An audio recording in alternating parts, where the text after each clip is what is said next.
Well, Squirrel Learning, we've recently created a partnership here in India with Overleaf, and Sesh is at the back. If you could just give us a wave, Sesh. So Overleaf are a well-established organisation in India, education distributor, working with lots and lots of schools. In the UK, we currently work with somewhere in the region of 3,000 schools on a range of different projects. Our main piece of work is around supporting schools with EdTech strategy.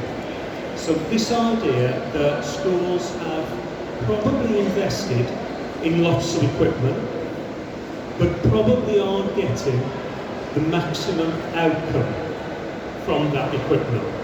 So one of the things that we do is, because of my work with ACE, I'm able to use the international framework for evaluating EdTech. We use that with schools and we evaluate the existing practice that schools have got, their resources, their leadership and management style, their professional development, resources across the whole spectrum, and then identify where there might be gaps, create an action plan with schools, and then create a bespoke model in order to support schools to meet those challenges.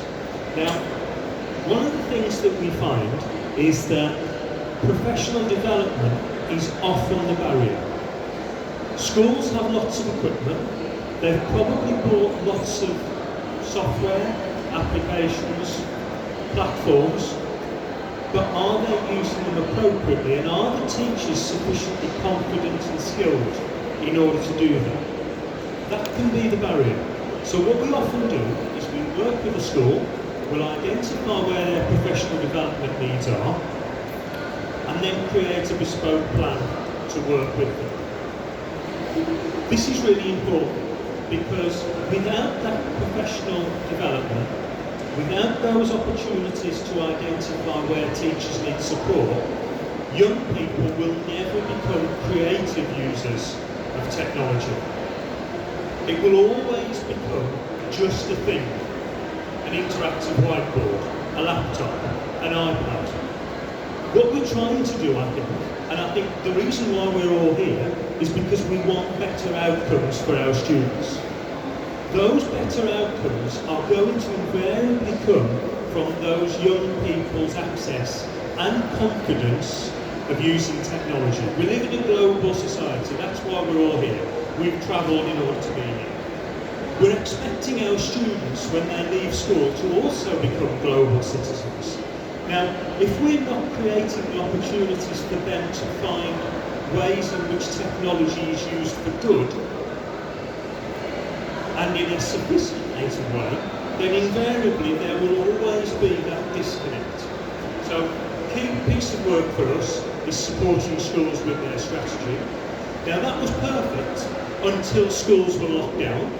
We weren't able to do that, we couldn't get into schools. We spent our entire 2 years helping schools with Google Classroom and Microsoft Teams and Zoom and all of those other things, which was great, but it wasn't very creative. It was about content push, provide students with work to do and receive it back. We used those 2 years to be as creative as we could in order to come up with 2 products. And that's the other strand to our work. So strategy first, then 2 products. Boom Writer and Boom Reader. Boom Writer is a collaborative writing platform. Remember I said right at the start that we should find real opportunities for young people to create content. Well, very often, when children are writing, they're writing only for their teacher. So when I was a real teacher, I would receive the children's writing, I'd read it, I'd mark it, and I'd give it back. Actually, when we all write something, we want our students, and when we write, we want that audience to be authentic, a real audience. So Boom Writer produces published books. The young people collaboratively work together on creating a story. We've got authors who write for us. So J.K. Rowling writes for us, Jeff Kinnan writes for us, opening chapters of a story. The children then continue the story, continue the chapters, until the book is published.